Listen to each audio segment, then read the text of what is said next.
Hello everyone, welcome to our channel. आज हम इस क्लास में मैकेनिकल प्रॉपर्टी ऑफ मैटर पदार्थ के यांत्रिक गुण चैप्टर को पढ़ने वाले हैं। इस चैप्टर में मेनली हम लोग इलास्टिसिटी के कंसेप्ट को समझने वाले हैं। अगर आप किसी भी ऑब्जेक्ट पे फोर्स लगाते हो, लेट्स से एग्जांपल ले लेते हैं रबड़। अगर आपने रबड़ के ऊपर फोर्स लगाई जिसकी वजह से वो खिंच जाएगा भाई, उसकी शेप एंड साइज में चेंज आ जाएगा। तो इलास्टिसिटी किसी भी ऑब्जेक्ट का वह गुण है, अगर आप उस डिफॉर्मिंग फोर्स को उस ऑब्जेक्ट पे से हटा लेते हो तो इस प्रॉपर्टी की वजह से वो ऑब्जेक्ट अपनी ओरिजिनल शेप एंड साइज को रिगेन कर लेता है। इस चैप्टर में मेनली हम लोग स्ट्रेस क्या होता है, strain, Hooke's law, modulus of elasticity and Poisson ratio के टॉपिक को पढ़ेंगे। तो चलिए स्टार्ट करते हैं अपनी क्लास को। तो सबसे पहले हम लोग यहाँ पे जो मैटर की तीन स्टेट है भाई, सॉलिड, लिक्विड, गैस, इसकी कुछ प्रॉपर्टीज हैं जो हम आगे चैप्टर में डिस्कस करेंगे। उनको एक बार क्विक रिवाइज कर लेते हैं, ठीक है। सबसे पहले हम लोग पढ़ेंगे यहाँ पे शेप। आप सभी को पता है कि सॉलिड की डेफिनेट शेप होती है। लिक्विड को जिस भी कंटेनर में आप डालते हो वो उसी की शेप ले लेता है भाई, तो शेप यहाँ पे इसकी नॉन डेफिनेट होती है। गैस की भी क्या होती है भाई, हमारे यहाँ पे परमानेंट या डेफिनेट शेप नहीं होती है। वॉल्यूम, सॉलिड का जो वॉल्यूम है वो निश्चित रहता है। लिक्विड को जिस भी कंटेनर में आप डालते हो, बट उसमें हमारा जो वॉल्यूम का कंसेप्ट है भाई, वो हमारा क्या रहेगा, लिक्विड के केस में डेफिनेट। इसको हम प्रिंसिपल ऑफ कंजर्वेशन की फॉर्मेट में पढ़ते हैं। और गैस का भी क्या है, जो वॉल्यूम है वो क्या है, नॉन डेफिनेट होता है। Density, mass upon volume. Solid की डेंसिटी मैक्सिमम रहती है, सबसे कम डेंसिटी हमारी किसकी रहेगी, गैस की। और लिक्विड की इन दोनों के बीच में लाई करेगी। कंप्रेसिबिलिटी, जब हम लोग बल्क मॉडुलस के टॉपिक को पढ़ेंगे इस चैप्टर में, तो वहाँ पे हम लोग समझेंगे भाई कंप्रेसिबिलिटी का एग्जैक्ट मीनिंग क्या है। सॉलिड हमारा जो क्या है भाई, वो इनकम्प्रेसिबल होता है, और गैस हमारी क्या होती है भाई, कंप्रेसिबल। और लिक्विड क्या है भाई, जो प्रॉपर्टी है कंप्रेसिबिलिटी की, वो दोनों के बीच में लाई करती है। इंटरमोलिकुलर जो फोर्सेज है सॉलिड के बीच में स्ट्रॉन्ग रहता है, और वीक किस में रहेगा भाई, गैस में। और लिक्विड इन दोनों के बीच में लाई करेगा। अब हमारा जो नेक्स्ट प्रॉपर्टी है that is freedom of motion. Solid के अंदर जो मॉलिक्यूल्स हैं वो क्या है भाई, फिक्स अपनी जगह पे रहते हैं। वो सिर्फ क्या है, अपनी मीन पोजीशन पे वाइब्रेट ही कर सकते हैं, ठीक है। वो मैटर के अंदर क्या है भाई, मूव नहीं कर सकते फ्रीली। बट जो गैस के मॉलिक्यूल्स हैं वो क्या है भाई, फ्रीली मूव कर सकते हैं। लिक्विड के अंदर भी जो मूवमेंट रहती है मॉलिक्यूल्स की, वो भी क्या रहती है भाई, फिक्स रहती है। उसके बाद सॉलिड है वो क्रिस्टलाइन इन नेचर होते हैं। लिक्विड हमारे क्या रहते हैं भाई, अमोर्फोस इन नेचर। और गैस के अंदर ये प्रॉपर्टी हमारी होती नहीं। मॉलिक्यूल्स जो है सॉलिड के, वो अपनी मीन पोजीशन पे ही वाइब्रेट करते हैं। तो यानी कि वहाँ पे जो उसकी पोटेंशियल एनर्जी है भाई, वो मॉलिक्यूल्स की ज़्यादा होगी due to its shape with respect to its kinetic energy. Liquid and gas के जो मॉलिक्यूल्स हैं वो मूव कर सकते हैं, इसलिए वहाँ पे क्या है भाई, काइनेटिक एनर्जी ज़्यादा होगी with respect to its potential energy. और लास्ट में हमारे यहाँ पे भाई क्या है, डिफरेंस इंटर एटॉमिक डिस्टेंस का। सॉलिड के अंदर इंटर एटॉमिक जो डिस्टेंस रहेगी मॉलिक्यूल्स के बीच में, एटम्स के बीच में, वो फिक्स रहेगी, कांस्टेंट रहेगी। और लिक्विड एंड गैस के अंदर वो क्या रहती है भाई, वेरिएबल रहेगी, ठीक है। ये हमारे कुछ डिफरेंस है जो आप लोगों ने पढ़ रखे हैं पहला, उनको हम लोगों ने रिवाइज किया है। सेकंड, हम लोग जो केमिस्ट्री में पढ़ते हैं भाई, टाइप ऑफ सॉलिड, तो हम दो तरीके के पढ़ेंगे। फर्स्ट है हमारा क्रिस्टलाइन सॉलिड। ये वो सॉलिड है जिसमें एटम, आयंस, मॉलिक्यूल्स जो हैं वो रेगुलर रिपीटेड पैटर्न में अरेंज रहते हैं। इनकी बाहर से क्या है भाई, डेफिनेट एक्सटर्नल ज्योमेट्रिकल शेप होती है, और इन्हीं को ही हम लोग क्या है भाई, ट्रू एंड स्टेबल सॉलिड बोलते हैं। सेकंड तरीके के जो हमारे सॉलिड हैं दैट इज अमोर्फोस या ग्लासी सॉलिड। इनके अंदर जो पैटर्न रहेगा भाई, एटम का, आयंस का, मॉलिक्यूल्स का, वो रेगुलर रिपीटेड फॉर्मेट में नहीं होता है। इनकी कोई बाहर से क्या है भाई क्या है, एक्सटर्नल शेप की जो रेगुलरिटी है वो नहीं रहती है, और इनको भाई हम लोग क्या है, ट्रू एंड स्टेबल सॉलिड के अंदर काउंट नहीं करते। तो ये हमारे कुछ कंसेप्ट हैं भाई जो आपको इस चैप्टर में पढ़ने से पहले पता होने चाहिए। अब कुछ टर्मिनोलॉजी है जो हम इस चैप्टर में डिफाइन करेंगे भाई। तो सबसे पहला जो हम लोग यहाँ पे डिफाइन करेंगे, अबाउट डिफॉर्मिंग फोर्स क्या होती है। The force which has the ability to change the shape and size of an object is called deforming force। हम लोग किसी भी ऑब्जेक्ट पे जब फोर्स लगाते हैं, जैसे हम लोग रबड़ के ऊपर फोर्स लगाई, फोर्स लगाने से उस रबड़ की जो शेप एंड साइज में चेंज आ रहा है, तो जो फोर्स हम उस रबड़ पे लगा रहे हैं, उस ऑब्जेक्ट पे लगा रहे हैं, जिससे उस ऑब्जेक्ट की शेप एंड साइज में चेंज आता है, उस फोर्स को हम लोग यहाँ पे क्या डिफाइन करेंगे भाई, डिफॉर्मिंग फोर्स डिफाइन करेंगे। ठीक है। सेकंड जो आपको यहाँ पे चीज समझनी है, दैट इज इलास्टिसिटी, जो इस चैप्टर का मेन कंसेप्ट है। The property of matter by virtue of which a body tend to regain its original shape and size after the removing of deforming force। जैसे हम लोग रबड़ के ऊपर फोर्स लगाते हैं तो भाई उसकी शेप एंड साइज में चेंज आता है। तो जैसे ही हम लोग रबड़ के ऊपर या किसी भी ऑब्जेक्ट के ऊपर डिफॉर्मिंग फोर्स को रिमूव करेंगे तो वो उस बॉडी का या मैटर की वो प्रॉपर्टी जिसकी वजह से क्या है भाई, वो अपनी शेप एंड साइज को ओरिजिनली रिगेन करती है। तो मैटर की उस प्रॉपर्टी को हम लोग क्या डिफाइन करते हैं, इलास्टिसिटी पड़ेगी। ठीक है। नेक्स्ट जो हमारी यहाँ पे डेफिनेशन है भाई वो है प्लास्टिसिटी। देखो नाम से ही पता लग रहा है, प्लास्टिसिटी का मतलब क्या है, अगर हम किसी भी ऑब्जेक्ट के अंदर डिफॉर्मिंग फोर्स को यहाँ पे क्या करेंगे भाई, रिमूव करते हैं, तो ये जो प्रॉपर्टी है इसकी वजह से वो ऑब्जेक्ट अपनी शेप एंड साइज को क्या है भाई, ओरिजिनली रिगेन करने की कोशिश नहीं करता है। ठीक है, फिर वो रिगेन नहीं कर पाता है। तो पदार्थ के इस गुण को हम लोग क्या डिफाइन करते हैं, प्लास्टिसिटी। इस चैप्टर में हम लोग दो तरीके के ऑब्जेक्ट या बॉडी पढ़ेंगे भाई, एक तो है परफेक्टली इलास्टिक बॉडी और एक है परफेक्टली प्लास्टिक बॉडी। देखो आपको नाम से ही पता लग रहा होगा, परफेक्टली इलास्टिक बॉडी क्या होगी, अगर कोई भी ऑब्जेक्ट कंप्लीटली अगर अपनी इनिशियल कॉन्फ़िगरेशन को रिगेन कर लेता है after the removing of deforming force, उस ऑब्जेक्ट को हम लोग क्या डिफाइन करेंगे, परफेक्टली इलास्टिक बॉडी। यानी कि जैसे ही आप किसी भी ऑब्जेक्ट के ऊपर डिफॉर्मिंग फोर्स को रिमूव करते हो, अगर वो ऑब्जेक्ट अपनी इनिशियल कॉन्फ़िगरेशन या इनिशियल शेप एंड साइज को रिगेन कर लेता है, उसको हम लोग क्या बोलते हैं भाई, परफेक्टली इलास्टिक बॉडी। इसके एग्जांपल आपको ध्यान में रखने हैं भाई, क्वार्ट्ज एंड फोस्फोरस ब्रोंज है, ये क्या है भाई, परफेक्टली इलास्टिक बॉडी के अंडर में आते हैं। अगला है भाई हमारा, that is perfectly plastic body. यहाँ पे क्या है भाई, if the object does not try to regain its initial configuration after the removing of deforming force। ये जो बॉडी होगी भाई, यहाँ पे जब हम लोग डिफॉर्मिंग फोर्स को रिमूव करेंगे तो ये क्या है, अपनी इनिशियल कॉन्फ़िगरेशन को रिगेन करने की कोशिश नहीं करती है। ठीक है, वो हमारी किसके अंदर आएगी भाई, परफेक्टली प्लास्टिक बॉडी। तो इसके कौन कौन से एग्जाम्पल आपको ध्यान में रखना है भाई, पैराफिन वैक्स और वेट क्ले, गिली मिट्टी। जैसे ही अगर आप गिली मिट्टी के ऊपर फोर्स लगाते हो भाई, तो वो आफ्टर रिमूविंग वो जिस भी शेप में है वो उसी शेप में रहती है भाई, वो अपनी इनिशियल पोजीशन में आने की कोशिश नहीं करती है। तो ये आपके एग्जांपल हैं परफेक्टली प्लास्टिक बॉडी के। अब कुछ और डेफिनेशंस है भाई जो जिसका हम लोग यहाँ पे यूज करेंगे। सबसे पहले है भाई आपकी इलास्टिक लिमिट क्या होती है, an object exhibit elastic property only up to a certain limit of deforming force, above this the object lose this property, this is called elastic limit. यानी कि रबड़ अगर कोई भी ऑब्जेक्ट है जो इलास्टिसिटी का बिहेवियर दिखा रहा है, वो भी भाई एक लिमिट तक ही दिखाता है। अगर आप उस लिमिट से ज़्यादा डिफॉर्मिंग फोर्स उस ऑब्जेक्ट के ऊपर लगाओगे तो भाई वो क्या है, इलास्टिक प्रॉपर्टी के बिहेवियर को यहाँ पे क्या है, कम कर देगा। उसको हम लोग क्या डिफाइन करते हैं, इलास्टिक लिमिट। इसको हम लोग किसी भी स्प्रिंग के फॉर्मेट से समझ सकते हैं भाई। जैसे मान लो स्प्रिंग है, अगर आपने उसके ऊपर क्या है भाई, एक लेवल तक का लोड यानी कि फोर्स अप्लाई कर रखा है, जैसे आप इस फोर्स को रिमूव करोगे, अगर इलास्टिक लिमिट से नीचे अगर ये फोर्स है, तो ये जो आपका स्प्रिंग है वो क्या करेगा भाई, अपनी ओरिजिनल शेप में आ जाएगा। लेकिन उसके ऊपर अगर आप फोर्स है भाई, अगर इलास्टिक लिमिट से ज़्यादा फोर्स लगा दोगे तो फिर भाई क्या है, उसके अंदर क्या है, परमानेंटली वो क्या है, उसके अंदर कुछ ना कुछ प्लास्टिक बिहेवियर आ जाएगा, यानी कि वो थोड़ा बहुत वैसे ही लंबा हो जाएगा। ठीक है, तो यानी कि जो आपकी इलास्टिक प्रॉपर्टी है किसी भी बॉडी में, वो एक certain limit of deforming force तक ही काम करती है। अगर उससे ज़्यादा अगर आपने डिफॉर्मिंग फोर्स लगाई है तो ऑब्जेक्ट के अंदर जो इलास्टिक प्रॉपर्टी है वो उसको लूज कर देगा। इसको हम क्या डिफाइन करते हैं भाई, इलास्टिक लिमिट।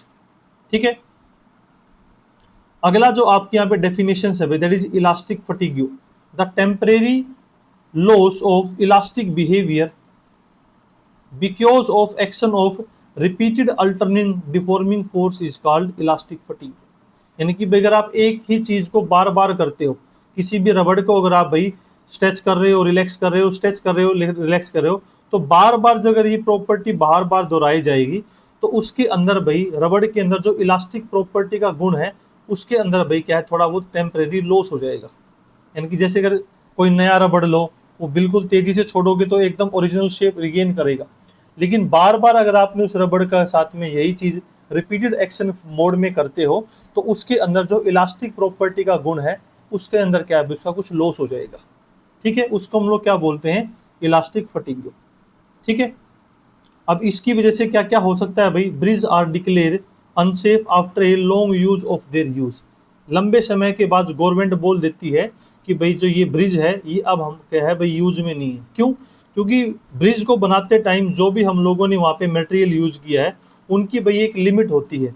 उसके बाद भाई क्या है, वो कभी भी अपनी इलास्टिक प्रॉपर्टी को छोड़ सकते हैं। यानी कि देखो पुल चलने को तो क्या पता वो 4 साल और चल जाए, यूज में नहीं है, और टूटने को भाई वो एक बार में ही टूट जाए। ठीक है, क्योंकि उनके अंदर जो भी मटेरियल यूज कर रखा है उनकी क्या है भाई, एक लिमिट होने के बाद हम लोग उसको क्या यूज में नहीं लेते। ठीक है, और क्या एग्जांपल हमारे हो सकते हैं भाई, स्प्रिंग है, spring balance show wrong reading after they have been used for a long time. अब भाई स्प्रिंग बैलेंस के अंदर जो भी स्प्रिंग के थ्रू हम लोग किसी भी चीज़ को यहाँ पे मेजरमेंट करते हैं, लंबे टाइम तक अगर हम यूज करेंगे तो उसके अंदर जो इलास्टिक बिहेवियर है भाई स्प्रिंग का, वो हमारा क्या है, ख़त्म हो जाएगा। तो एक टाइम के बाद हो सकता है वो आपको गलत रीडिंग बताना स्टार्ट कर दे। ठीक है, और क्या हो सकता है, we are able to break the wire by repeated bending. अगर हम किसी भी वायर को आगे पीछे करेंगे उसकी वजह से ही हम लोग भाई उसको क्या है, तोड़ पाते हैं। ठीक है, तो ये कुछ हमारे एग्जाम्पल हैं। ठीक है, इलास्टिक फटीगू से रिलेटेड। उसके बाद हमारा जो नेक्स्ट डेफिनेशन है that is elastic after effect.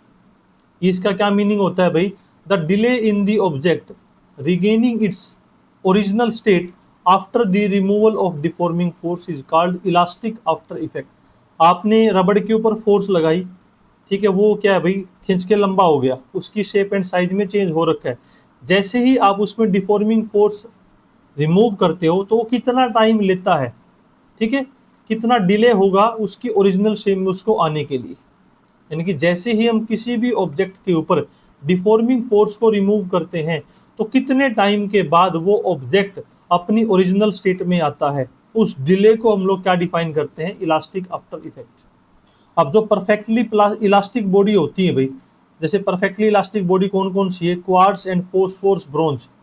इसमें जो ये हमारा इलास्टिक आफ्टर इफेक्ट है, जैसे आप भाई क्वार्ट्ज को या फोस्फोरस ब्रोंज को छोड़ दोगे तो उसमें टाइम नहीं लगेगा उसको अपनी ओरिजिनल शेप में आने के लिए। और जिसको भाई टाइम लगता है, जैसे इन्होंने बता रखा है कि मैक्सिमम फॉर ग्लास फाइबर, तो ग्लास फाइबर भाई बहुत आराम आराम से अपनी ओरिजिनल शेप के अंदर आएगा। तो ये हमारी कुछ टर्मिनोलॉजी है भाई जो हमें इस चैप्टर के अंदर पढ़नी है। ठीक है, आई होप तो सबको समझ में आई होगी। अब अगला जो कंसेप्ट हम इस चैप्टर में पढ़ेंगे भाई वो कंसेप्ट है हमारा स्ट्रेस का।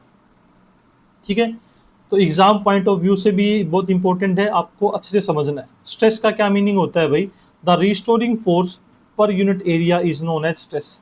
तो हम लोगों ने पढ़ा है कि जब भी आप किसी भी ऑब्जेक्ट के ऊपर फोर्स अप्लाई करते हो, ठीक है, जिसकी वजह से उसकी शेप एंड साइज में चेंज आता है, तो जैसे ही आप उसके ऊपर क्या है डिफॉर्मिंग फोर्स लगाना छोड़ देते हो तो उस ऑब्जेक्ट के अंदर ओरिजिनल शेप में आने के लिए क्या है रिस्टोरिंग फोर्स लगेगी जो उसको ओरिजिनल स्टेट तक लेके आएगी।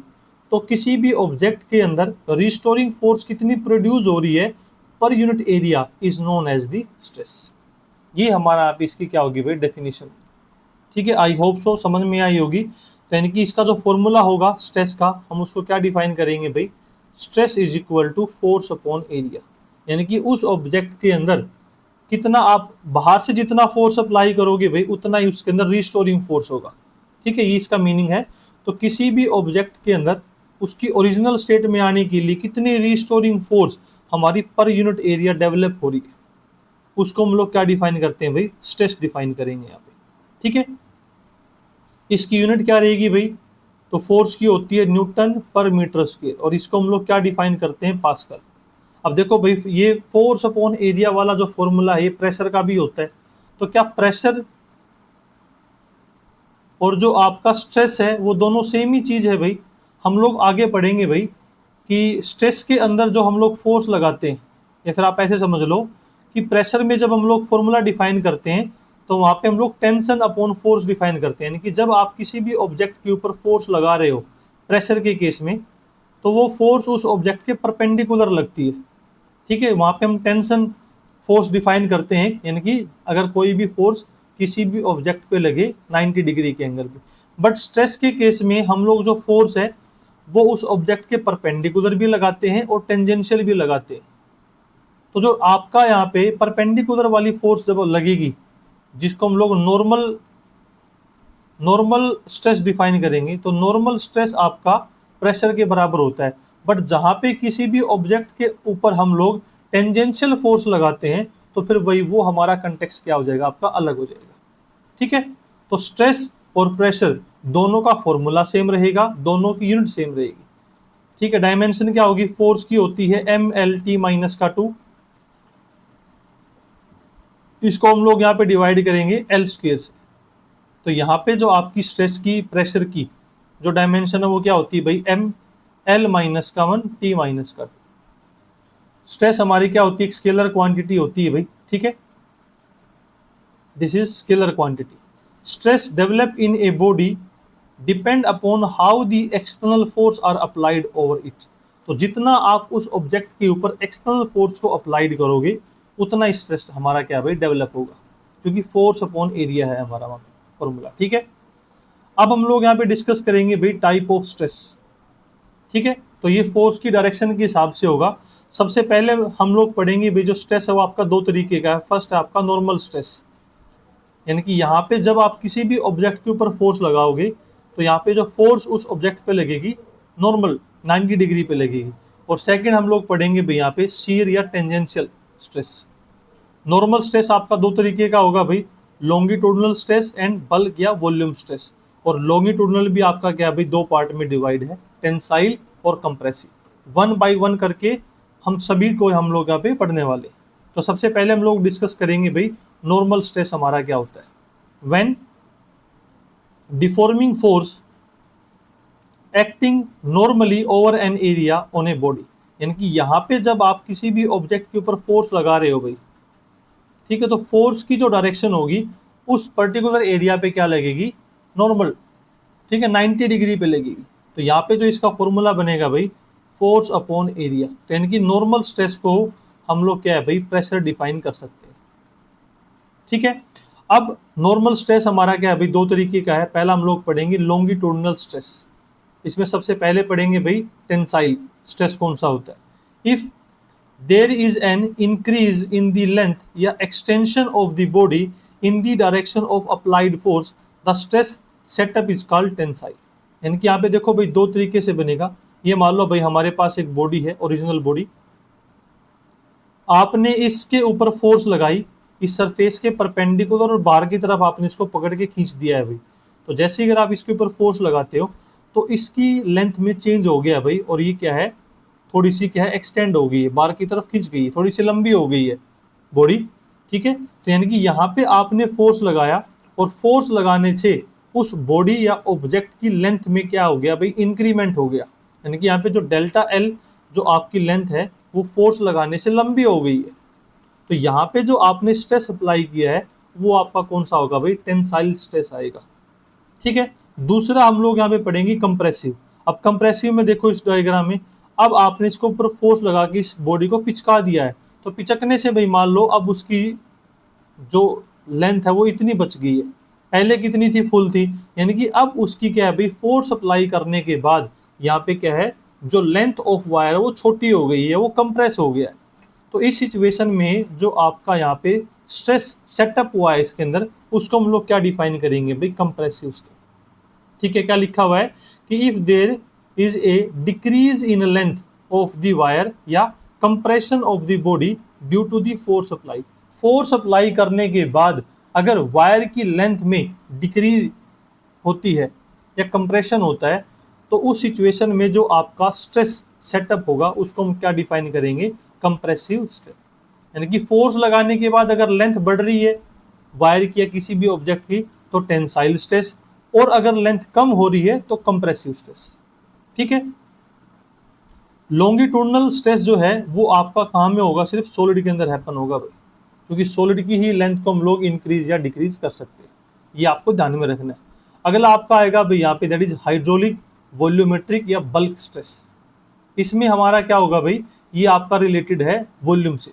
इसको भी पढ़ते हैं। When A solid body undergo exchange in volume, ये चीज यहाँ पे इंपॉर्टेंट है भाई, यहाँ पे आपका वॉल्यूम का एक्सचेंज होगा, बट किस कंडीशन में, without any change in its geometrical shape on applying the force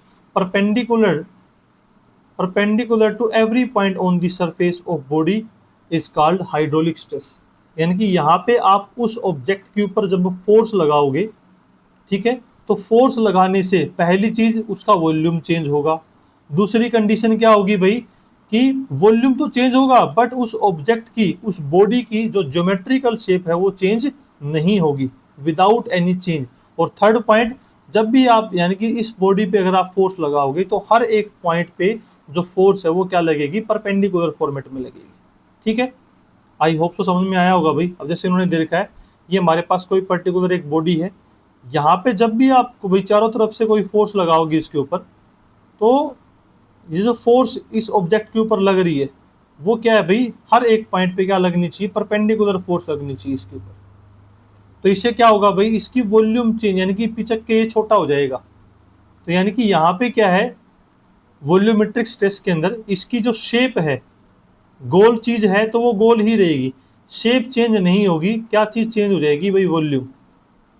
volume आपकी यहाँ पे क्या है, चेंज होगी। ये आपको चीज ध्यान में रखनी है, क्योंकि जो इससे अगला आपका शीयरिंग स्ट्रेस आएगा उसमें इसका उल्टा हो जाएगा भाई। ठीक है, इसलिए शेप चेंज नहीं हुई है यहाँ पे, आपने किसी भी बॉल को पिचका के छोटा कर दिया है, तो यानी कि वॉल्यूम चेंज होगी। और हर एक पॉइंट पे जो आप फोर्स लगाओगे भाई, वो क्या है, फोर्स हर एक पॉइंट पे कैसे लगेगी, एवरी पॉइंट पे परपेंडिकुलर एक्ट करेगी। ठीक है, तो ये आपको यहाँ पे चीज समझनी है। अब जो आपका हाइड्रोलिक स्ट्रेस है उसकी प्रॉपर्टी पढ़ लेते हैं। जो आपका वॉल्यूम वाला स्ट्रेस है, ये तीनों स्टेट के अंदर क्या है आपको मिलेगा, सॉलिड में भी, लिक्विड के अंदर, गैस के अंदर भी। ठीक है, there is only volume stress, liquid के अंदर सिर्फ क्या होगा भाई, वॉल्यूम स्ट्रेस मिलेगा आपको। This stress change only the volume and density. यहाँ पे क्या होगा भाई, वॉल्यूम अगर छोटी हो जाएगी आपकी तो डेंसिटी भी चेंज होगी इससे भाई। ठीक है, तो दिस स्ट्रेस चेंज करेगा वॉल्यूम और डेंसिटी के अंदर। The stress is perpendicular to the entire area. ठीक है, हर एक एरिया के ऊपर यहाँ पे जो फोर्स लगेगी भाई वो परपेंडिकुलर लगेगी। ठीक है, अब हमारा जो अगला था, दैट इज टेंजेंशियल या शीयरिंग स्ट्रेस। यहाँ पे आपको क्या चीज समझनी है भाई, व्हेन ए डिफॉर्मिंग फोर्स, देखो आ गया, यहाँ पे जो डिफॉर्मिंग फोर्स लगेगी वो उस ऑब्जेक्ट के सरफेस के टेंजेंट लगेगी। पहली चीज, produce a change in shape of the body. दूसरी बात, बॉडी की शेप चेंज होगी। और थर्ड बात क्या है, without any change in volume. Then the stress set up in the body is called tangential stress.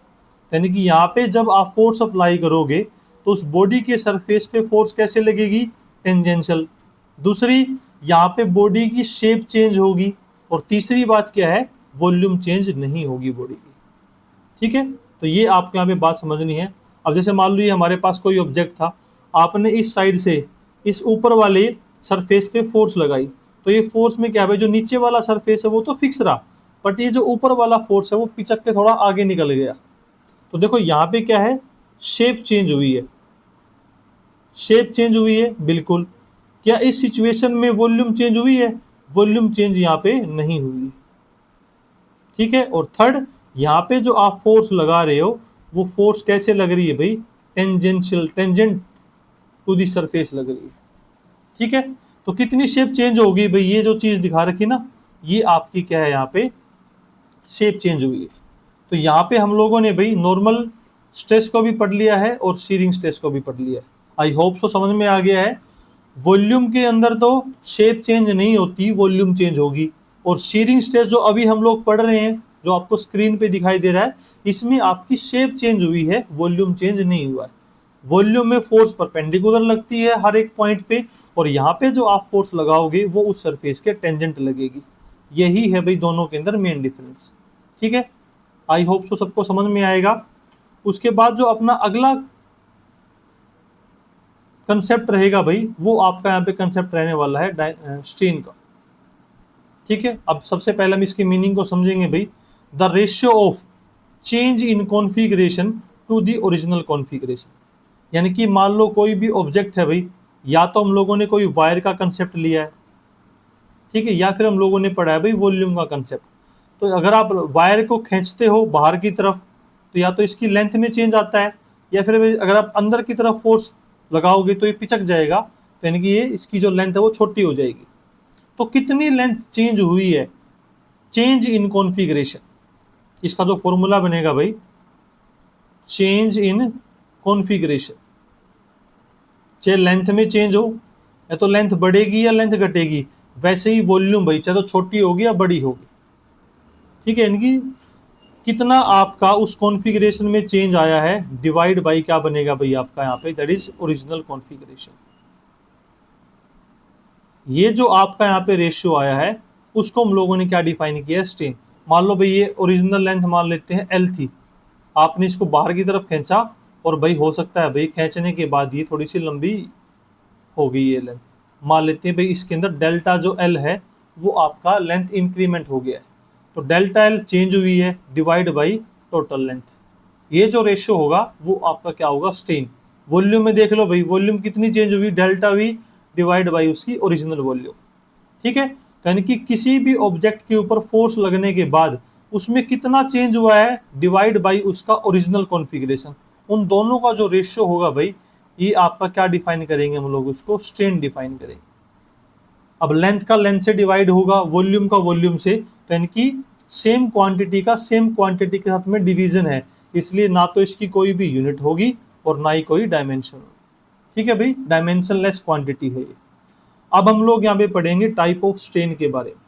तो स्ट्रेन हमारा तीन तरीके का है भाई, लेंथ में चेंज आएगा तो लॉन्गिट्यूडनल, वॉल्यूम में चेंज आ रहा है तो वॉल्यूमेट्रिक स्ट्रेन, और भाई शेप में अगर चेंज आ रहा है तो शीरिंग स्ट्रेन।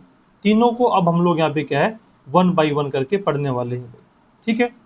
तो सबसे पहले हम लोग यहाँ पे डिस्कस करेंगे भाई क्या, लॉन्गिट्यूडनल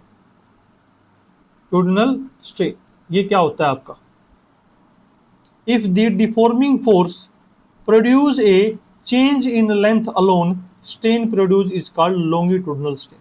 अब देखो भाई, हम लोगों ने डिस्कस किया था कि कोई भी अगर आप वायर लेते हो, फोर्स अगर बाहर की तरफ लगाओगे तो डेल्टा एल जो लेंथ है वो बढ़ जाएगी, अगर आपने फोर्स इसको अंदर की तरफ लगाया है तो आपकी डेल्टा एल जो लेंथ है वो घट जाएगी, ठीक है। तो कितना चेंज हो रहा है भाई, चेंज हो रहा है डेल्टा एल डिवाइड बाई इसकी ओरिजिनल लेंथ कितनी है L.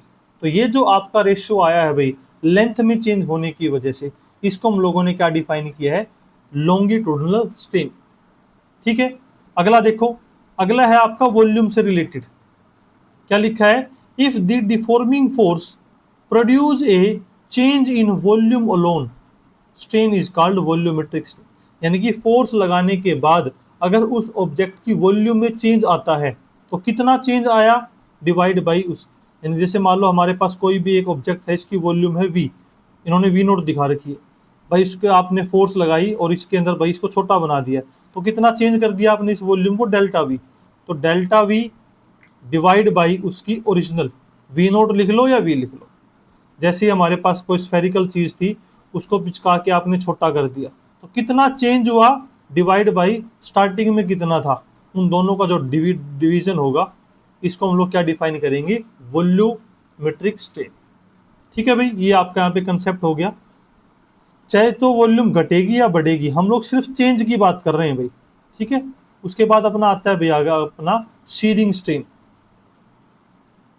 If the deforming force produce a change in the shape, देखो शेप की बात हम लोगों ने पहले करी थी भाई, वॉल्यूम यहाँ पे चेंज नहीं हो रहा है without changing its volume. Deforming force लगाने से कितना उसकी शेप में चेंज आता है, जो उस सिचुएशन में स्ट्रेन प्रोड्यूस होगा, उसको हम लोग क्या डिफाइन कर रहे हैं भाई, शीरिंग स्ट्रेन डिफाइन कर रहे हैं। अब आप इस ऑब्जेक्ट से आ जाओ, स्टार्टिंग में इनिशियल थी, जैसे ही आपने यहाँ से इसके ऊपर फोर्स लगाई तो ये ऊपर से पिचक गया, जो नीचे वाला बेस है वो तो फिक्स है भाई इसके अंदर, ये तो एक जगह टिका हुआ है, ठीक है। अब कितना यहाँ पे चेंज हुआ है शेप के अंदर, ये डेल्टा एक्स ये हो रहा है, ये जो चीज़ है वो डेल्टा एक्स ये बता रहा है कि भाई इतना शेप में चेंज हो गया, इसको निकालना है।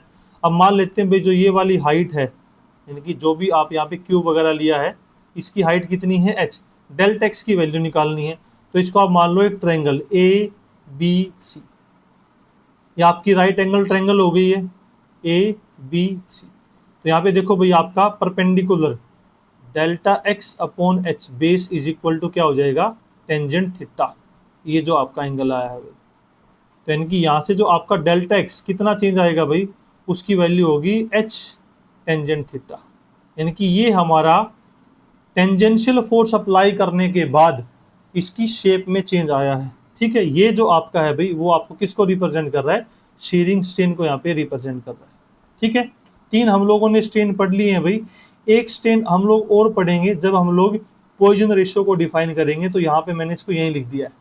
लेटरल स्ट्रेन क्या होता है उसको समझ लीजिए कि when a body is stretched, आपने किसी भी बॉडी को स्ट्रेच किया या कंप्रेस किया along one direction, its dimension in the direction of perpendicular to the applied force also change. This strain produced is the strain produced in this perpendicular direction is called lateral strain. अब इसको भी समझना है भाई, आप इस diagram से समझ लो। ये हमारे पास मान लेते हैं कि मोटा वायर है भाई, ठीक है, आपने इस तरफ फोर्स लगाई, तो फोर्स जैसे ही आप इसके ऊपर लगाते हो तो क्या होगा भाई, ये पतला हो जाएगा ना, खींच के लंबा हो गया। ठीक है, तो इन्होंने क्या बोला है, इसकी लेंथ इंक्रीमेंट हो गई। तो लेंथ इंक्रीमेंट होने से भाई पहले मान लेते हैं ये कितना था एल, अब ये क्या हो गया है, यहां से यहां तक डेल्टा एल चेंज हो गया है। तो डेल्टा एल अपॉन एल, ये जो आपका रेशियो आया है, ये आपका क्या आया है, लॉन्गिट्यूडिनल स्ट्रेन। ये तो हम लोग पढ़ के आ चुके हैं। बट एक बात आपको और समझनी है कि पहले जब ये फर्स्ट कंडीशन पे था तो ये कितना मोटा था भाई, देखो अब ये पतला हो गया है। तो यानी कि भाई मान लो स्टार्टिंग में अगर इसकी मोटाई कितनी थी, डायमीटर ले लेते हैं डी, और जब ये पतला होगा ये जो D2 है वो आपको कम मिलेगा। यानी कि देखो लेटरल स्ट्रेन दिखा रखा, यानी कि जिस डायरेक्शन में आपने फोर्स लगा रखी है ना, जिस डायरेक्शन में आपने फोर्स लगा रखी है उसके परपेंडिकुलर जो डायमेंशन चेंज हो रहे हैं, यानी कि मोटे से वो पतला हो गया है। तो पहले कितना था और अब कितना हो गया, उन दोनों का जो रेशियो होगा वो आपका किस में डिफाइन करेंगे, आपका लेटरल स्ट्रेन में करेंगे भाई। कि डायमीटर कितना था पहले D1, अब कितना हो गया D2, तो कितना चेंज हुआ, D2 minus D1 delta D divide by original कितना था D1, ये जो रेशियो होगा भाई। ठीक है, यानी कि डायमीटर में चेंज हुआ है, यानी कि फोर्स जिस डायरेक्शन में लग रही है, यानी कि जिस डायरेक्शन में हमारा तार पतला हो रहा है उसकी मोटाई उसके परपेंडिकुलर तो ही कम होगी ना। तो यानी कि ये इसका मीनिंग है भाई। दोबारा से पढ़ लीजिए कि जब आप किसी भी बॉडी को क्या करते हो, स्ट्रेच या कंप्रेस अलोंग वन डायरेक्शन कर रहे हैं, हॉरिजॉन्टल कर रखे हैं, तो जो इसकी डायमेंशन है in the direction perpendicular to the applied force also change. यानी कि भाई जो उसकी विड्थ थी पहले मोटी थी, अब आपने एक डायरेक्शन में अगर एक्स डायरेक्शन में आप फोर्स लगा रहे हो तो जो उसकी मोटाई है वो वाई डायरेक्शन में तो पतली हो रही है। तो जो स्ट्रेन यहाँ पे प्रोड्यूस होगा परपेंडिकुलर डायरेक्शन में, ठीक है, जिस डायरेक्शन में आपने फोर्स लगा रखी है उसके परपेंडिकुलर होगा, तो वो उस परपेंडिकुलर डायरेक्शन में जो आपका स्ट्रेन प्रोड्यूस हुआ है उसको हम लोगों ने क्या डिफाइन किया है, लेटरल स्ट्रेन। डायमीटर की फॉर्मेट में इसको डिवाइड करते हैं भाई, कि पहले डायमीटर मान लो डी ले लेते हैं, जनरल फॉर्मूला बन जाएगा आपका। फिर भाई क्या है, उसको खींचने के बाद वो डी डैश में बदल गया, तो चेंज कितना हुआ, D dash minus D minus का D dash, change divide by original diameter. ठीक है, तो जो लेटरल स्ट्रेन है वो आपका लॉन्गिट्यूडिनल स्ट्रेन के परपेंडिकुलर में चेंज हो रहा है, ये इसका मीनिंग है, डेवलप हो रहा है। ये आपको यहाँ पे बात समझनी जरूरी है भाई। ठीक है, तो लेटरल स्ट्रेन परपेंडिकुलर फॉर्मेट में डेवलप होगा और लॉन्गिट्यूडिनल स्ट्रेन जिस डायरेक्शन में फोर्स लगाई है उस डायरेक्शन में चेंज होगा। ठीक है, आई होप सो समझ में आ गया होगी भाई ये बात। अब यही बात मैंने नोट में लिखी ताकि आपको चीज रिवाइज हो जाए। अब देखो दो चीजें हैं भाई, यहाँ पे लॉन्गिट्यूडिनल स्ट्रेन की बात कर रहे हैं, the linear strain occurring in the direction of deforming force, यानी कि जिस डायरेक्शन में आप फोर्स लगा रहे हो उसी डायरेक्शन में आपकी लेंथ छोटी या बड़ी होगी, तो वहां पे जो आपका स्ट्रेन प्रोड्यूस होगा वो कौन सा होगा, लॉन्गिट्यूडिनल स्ट्रेन। और दूसरा अभी हम लोग ऊपर पढ़ के आए हैं, द लीनियर स्ट्रेन अक्कर जो होगा कहाँ पे, in the direction perpendicular to the deforming force, deforming force के परपेंडिकुलर जो उसकी मोटाई में चेंज होके स्ट्रेन प्रोड्यूस हो रहा है, उसको हम लोगों ने क्या डिफाइन किया है भाई, यहाँ पे लेटरल स्ट्रेन को डिफाइन किया। आई होप सो ये बात आपको भाई सारी की सारी चीजें क्लियर कर दे। ठीक है, अब हम लोग भाई स्ट्रेन से रिलेटेड कुछ बातें पढ़ लेते हैं जो आपके एग्जाम में आई हुई है। ठीक है, PYQ से रिलेटेड है, तो ये मैंने डायरेक्ट लिखी हुई है यहाँ पे।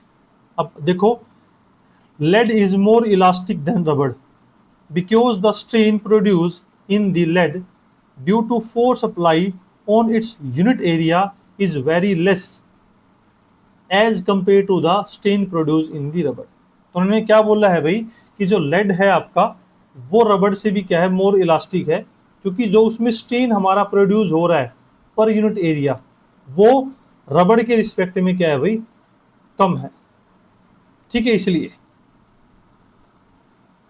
अगला देखो, the elasticity of water is greater than that of the air. जल की जो मतलब पानी की जो इलास्टिसिटी है, ठीक है, वो भाई एयर को देख के क्या है, ज्यादा है।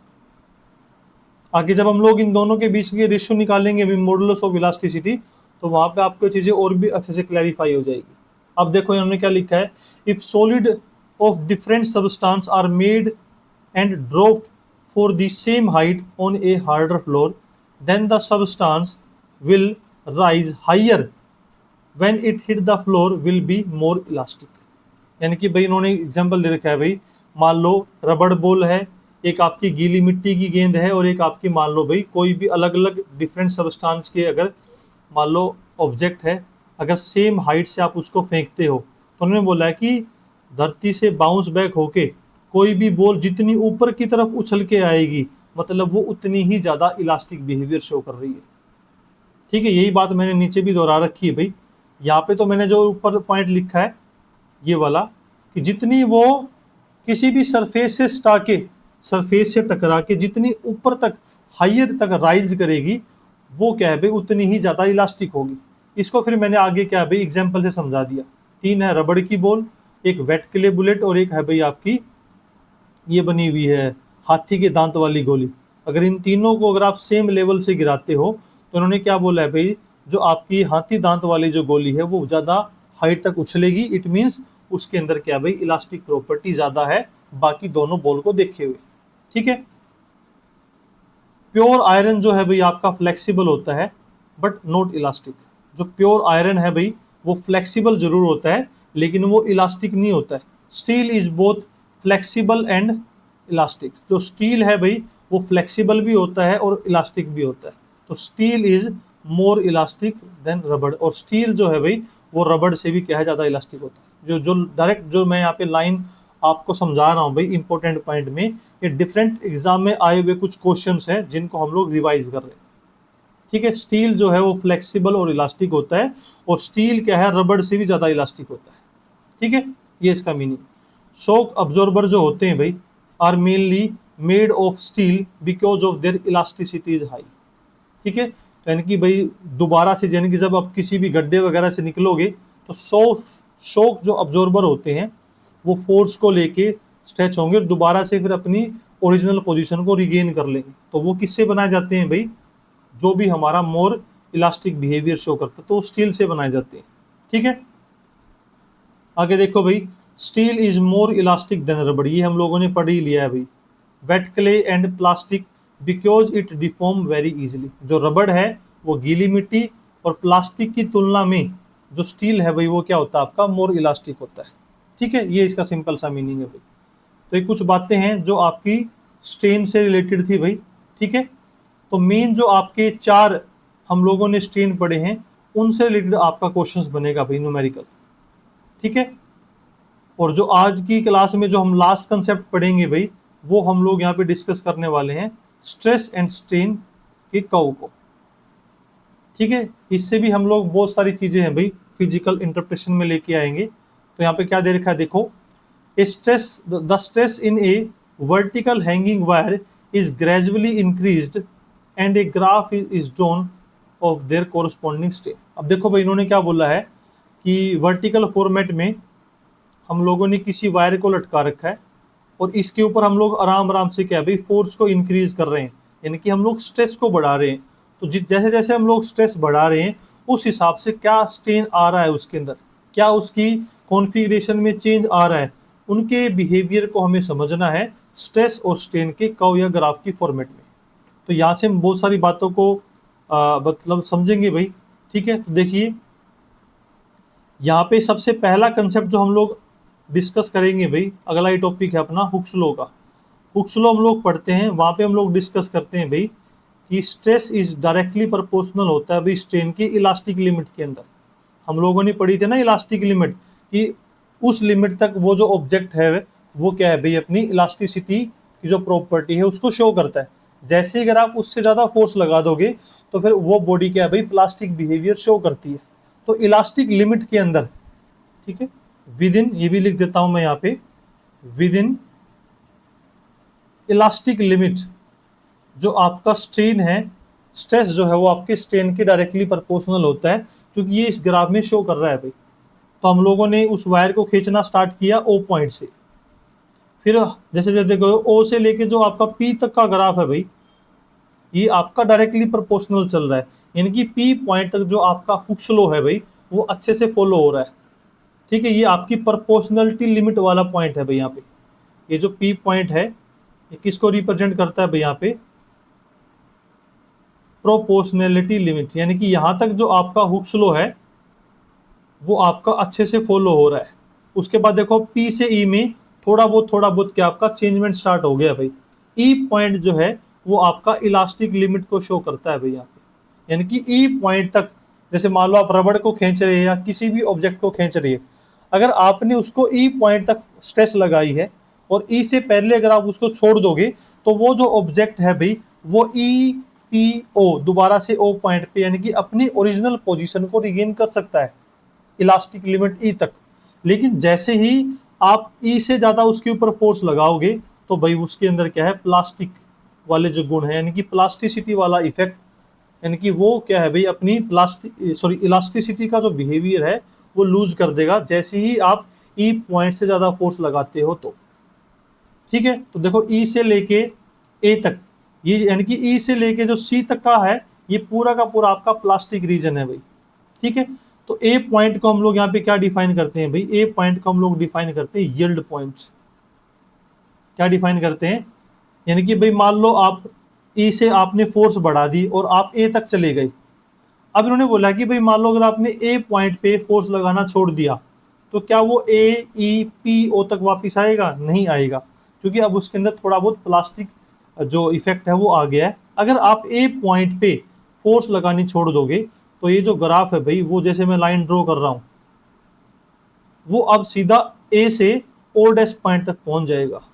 यानी कि ये जो ओ से लेके जो ओ डैश वाला रीजन है ये आपका भाई प्लास्टिक रीजन को शो कर रहा है कि इतना वो रबड़ ऑटोमेटिक अब खिंच जाएगा, वो अब अपनी ओरिजिनल पोजीशन में नहीं आएगा। ये जो ओ से लेके ओ डैश है ये आपका प्लास्टिक रीजन को दिखा रहा है कि अगर आप ए पॉइंट पे जाके फोर्स लगाना छोड़ दोगे तो वो ओ से ओ डैश वाले पॉइंट पे अपनी ओरिजिनल शेप के अंदर नहीं आएगा, थोड़ा सा उसके अंदर क्या है, वो जो रबड़ है वो थोड़ा सा वैसे ही बढ़ जाएगा भाई। ठीक है, ए पॉइंट हमारे यहाँ पे क्या है, यील्ड पॉइंट। बी जो हमारा पॉइंट है भाई वो किसको दिखा रहा है, ब्रेकिंग स्ट्रेंथ बोल सकते हैं, या फिर इसको हम क्या लिखते हैं भाई यहाँ पे, अल्टीमेट, क्या डिफाइन करेंगे, अल्टीमेट स्ट्रेंथ को डिफाइन करें। और जो आपका सी पॉइंट है भाई, सी पॉइंट आपका यहाँ पे होगा फ्रैक्चर पॉइंट। जो आपकी अल्टीमेट स्ट्रेस दिखा रखा है वो, यानी कि भाई ये आपका क्या कौन सा है, अल्टीमेट जो यानी कि मैक्सिमम स्ट्रेस कौन से वाले पॉइंट पे है, अल्टीमेट स्ट्रेंथ के ऊपर है। अब बी से जो सी वाला रीजन है भाई ये आपका है वायरिंग की थिनिंग का। जैसे हम लोग पढ़ते हैं ना कि भाई किसी भी सब्सटेंस को आप पीटते हो तो वो टूटता नहीं, वो पतला होता रहता है भाई। तो जो बी से सी वाला जो रीजन है वो बेसिकली आपकी थिनिंग ऑफ वायर को यहाँ पे शो कर रहा है, यानी कि इस सिचुएशन में जो वायर है वो टूट नहीं रहा है भाई, वो पतला हो रहा है अब। ठीक है, तो बी और सी जितना रीजन ज्यादा होगा, यानी कि बी और सी के बीच में जितना ये ग्राफ है अगर ये ज्यादा होगा तो वो सब्सटेंस उतना ही डक्टाइल होगा। ठीक है, यानी कि जिसको हम खींच खींच के पतले तार की फॉर्मेट में बना सकते हैं। हम लोग पढ़ते हैं ना भाई, डक्टिलिटी होती है किसी भी सब्सटेंस में, जैसे सोने को है, सोने को अगर आप पीटते रहोगे तो वो लंबे तार की फॉर्मेट में खींच जाएगा, टूटेगा नहीं। तो यानी कि जिस भी सबस्टांस का बी से सी रीजन वाला जो पोर्शन अगर वो ज़्यादा है तो वो उतना ही मोस्ट डक्टाइल मटेरियल होगा, और बी से सी वाला रीजन अगर कम है तो उसको क्या बोलेंगे, ब्रिटल मटेरियल बोलेंगे। या फिर सिंपल आपके एग्जाम से आप ये भी समझ सकते हो भाई कि जो जिस भी सबस्टांस का प्लास्टिक रीजन ई से लेके सी तक का जितना ज़्यादा होगा वो उतना ही डक्टाइल मटेरियल होगा, और जिसका रीजन भाई प्लास्टिक वाला ई से सी वाला कम होगा वो क्या होगा भाई, आपका ब्रिटल मटेरियल हम लोग उसको क्लासीफाई करेंगे। यानी कि इस ग्राफ का यूज करके हम लोग क्या है भाई, मटेरियल को क्लासीफाई करते हैं। ठीक है, तो सबसे पहले है भाई आपका यहाँ पे क्या, ductile material. The plastic range of these material is high. ठीक है, यानी कि ई से सी वाला पोर्शन समझ लीजिए, या फिर भाई जो मैंने आपको ऊपर बताया है, अगर बिल्कुल और डीप में समझोगे तो बी से सी वाला जो रीजन है डक्टाइल मटेरियल का वो बहुत ज़्यादा होता है भाई, जहाँ पे थिनिंग होती है। ठीक है, इनका हम लोग किस में यूज करते हैं, these can be easily transformed into any shape and thin wire can also be draw. इनको आसानी से भाई किसी भी आकार में परिवर्तित कर सकते हैं, और पतले तार भी हम लोग इसके बना सकते हैं। तो कौन कौन से एग्जाम्पल है भाई, कॉपर, सिल्वर, सोना, एल्यूमिनियम। ठीक है, स्टील की आप लोगों ने लंबे लंबे छोटे छोटे वायर भी देखे होंगे भाई, एल्यूमिनियम की छोटी छोटी प्लेट्स भी हम लोग ऐसे बनाते हैं। ठीक है, शीट्स बनाते हैं। कॉपर का हम लोग वाइंडिंग वगैरह में यूज़ करते हैं। ठीक है, टिन का भाई इस तरीके से हम लोग बनाते हैं। तो यानी कि ये सारे के सारे डक्टाइल मटेरियल के एग्जाम्पल है यहाँ पे। ठीक है, ductile material are also used in spring and sheets. ठीक है, डक्टाइल मटेरियल को हम लोग स्प्रिंग बनाने में और क्या, शीट्स बनाने में यूज करते हैं। ब्रिटल मटेरियल हमारे कौन से होंगे भाई, the plastic range of these material is low and they break as soon as they cross the elastic limit. तो यहाँ पे जो उनका प्लास्टिक रीजन है भाई ई से सी वाला वो कम होता है, जैसे ही वो इलास्टिक लिमिट को क्रॉस करते हैं तो वो क्या है भाई, आसानी से टूट जाते हैं। तो इसके एग्जाम्पल क्या है, जैसे ग्लास, हाई कार्बन स्टील हमारा हो गया। ठीक है, या कास्ट आयरन, डलवा जो लोहा है। ठीक है, ये हमारे जो कुछ एग्जाम्पल हैं इन्होंने दे रखे हैं भाई, ये हमारे किसको रिप्रेजेंट कर रहे हैं भाई, ब्रिटल मटेरियल हमारे ये। ठीक है, जिनकी क्या है भाई, जो प्लास्टिक रेंज है वो कम होती है। अब एक तरीके के हमारे मटेरियल और होते हैं भाई, जिसको हम लोग क्या बोलते हैं, elastomers. For these material stress and strain curve is not straight line in the limit of elasticity. यानी कि ये जो है भाई बेसिकली जो इलास्टोमर्स होते हैं वो हुक्स लॉ को फॉलो नहीं करते। ठीक है, यानी कि stress is directly proportional to strain, ये हुक्स लॉ को भाई यहाँ पे क्या है, फॉलो नहीं करते। ये आपको सबसे मेन बात समझनी है भाई इलास्टोमर्स की। इनके अंदर जो स्ट्रेन है स्ट्रेस के रिस्पेक्ट में बहुत ज़्यादा होता है। इसका सिंपल सा एग्जांपल है भाई रबड़। ठीक है, the plastic limit of these material is 0। Plastic limit 0 होती है, और जो ब्रेकिंग पॉइंट है वो नियर भाई इलास्टिक लिमिट के बराबर होता है। जैसे रबड़ है भाई, रबड़ ज़्यादा स्ट्रेन में आता है थोड़ी सी फोर्स लगाने के बाद। तो इनका जो हमारा ग्राफ है भाई अकॉर्डिंग टू एनसीईआरटी बुक, ये मैंने दिखा रखा है यहाँ पे।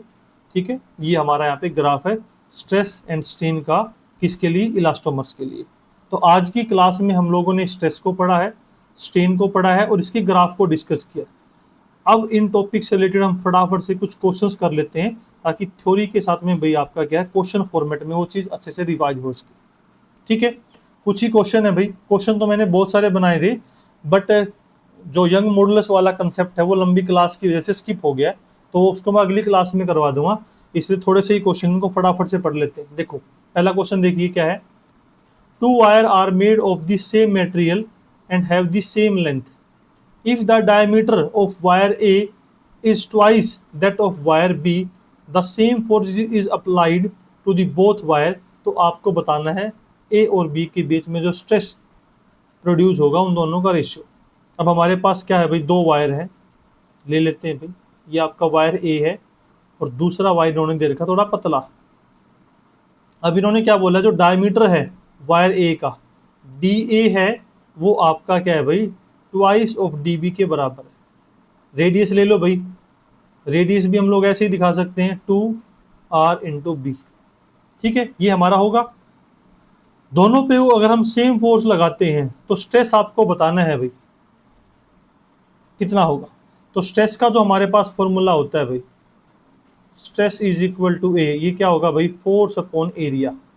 तो स्ट्रेस अगर ए वाले वायर की बात करेंगे तो फोर्स तो सेम है, बट कोई भी क्रॉस सेक्शनल एरिया अगर हम लोग इसका लेते हैं तो एरिया का क्या फॉर्मूला बनेगा भाई आपका यहाँ पे, that is pi R A का स्क्वायर। इसको हम लोग यहाँ पे डिवाइड कर रहे हैं भाई stress develop in wire B, ठीक है। वो क्या होगा भाई आपका यहाँ पे, फोर्स तो आपकी सेम है, divide by pi R B का स्क्वायर। तो एफ से एफ कट गया आपका, पाई से पाई कट गया, तो आर बी आ जाएगा आपका ऊपर और आर ए आ जाएगा आपका नीचे। तो आर बी और आर ए, तो आर बी तो आपका सेम है ही, तो आर ए हमारा क्या है भाई 2 आर ए, यानी कि इसको लिख लेंगे 4 आर बी का, तो इससे कैंसिल आउट हो जाएगा। तो यहाँ पे जो आपका रेशियो आया है भाई stress A to the stress of B, option number B is the right answer, ठीक है। ये आपका कंसेप्ट बनेगा। A wire is stressed beyond its elastic limit then the load is removed. Elastic limit के बाद आपने क्या है भाई लोड को हटा दिया, तो मैंने बताया था ना कि भाई वो अब वो ओ डैश तक पहुंचेगा भाई, ओ तक नहीं पहुंचेगा। Return completely to its original length, become shorter then, retain some permanent extension. तो जो ये ओ डैश वाला कंसेप्ट हम लोगों ने पढ़ा था वो हमारा होगा भाई यहाँ पे, ठीक है। अगला देखो, which of the following material is most stable for making spring. Elastic behaviour की वजह से होगा भाई, स्टील का यूज करेंगे। The stress strain graph become non linear after the origin, breaking point, fracture point. देखो भाई इसमें तो क्या आ रहा है आपका, प्रोपोर्शनलिटी लिमिट आ रहा है, ठीक है। A wire of original length 2 metre is stressed by 1 mm। तो एक हमारे पास तार है जिसकी लेंथ कितनी दे रखी है भाई 2 मीटर, और वो स्ट्रेच कितना किया है भाई यहाँ पे 1 मिलीमीटर, कितना कर दिया, यानी कि 10 की पावर माइनस का 3 मीटर। तो भाई कितना लॉन्गिट्यूडनल स्ट्रेन आएगा, वो आएगा आपका डेल्टा एल अपॉन एल। तो 10 की पावर माइनस 3 को डिवाइड कर देंगे 2 से, तो ये आपका बनेगा 0.5 इंटू 10 की पावर माइनस का 3, ये लिख लेंगे, या फिर क्या लिखेंगे 5 इंटू 10 की पावर माइनस का 4। तो option number A is the right answer, ठीक है। और लास्ट क्वेश्चन देखिए भाई क्या है, बाकी के क्वेश्चन सारे अपर उसके थे तो मैंने स्किप कर दिए भाई। Which point on the stress strain curve correspond to the maximum stress that a material can withstand before necking begin. तो वो क्या था भाई हमारा अल्टीमेट टेंसाइल स्ट्रेंथ था भाई, जहाँ पे हमारा क्या है मैक्सिमम स्ट्रेस को कोरस्पॉन्ड कर रहा है। तो आज की क्लास में इतने ही क्वेश्चंस हैं, बाकी के जो रिमेनिंग टॉपिक है उनको हम लोग नेक्स्ट क्लास में डिस्कस करेंगे। तो अगर चीज़ें आपको समझ में आ रही है भाई, चीज़ों को शेयर करें, लाइक करें एंड सब्सक्राइब करें, ठीक है। और आप हमारे साथ जुड़ सकते हो भाई, टीजीटी स्क्रीनिंग का जो हमारा बैच है वो स्टार्ट हो गया है अचीवर्स एकेडमी ऐप पे, ठीक है। तो thank you so much to everyone.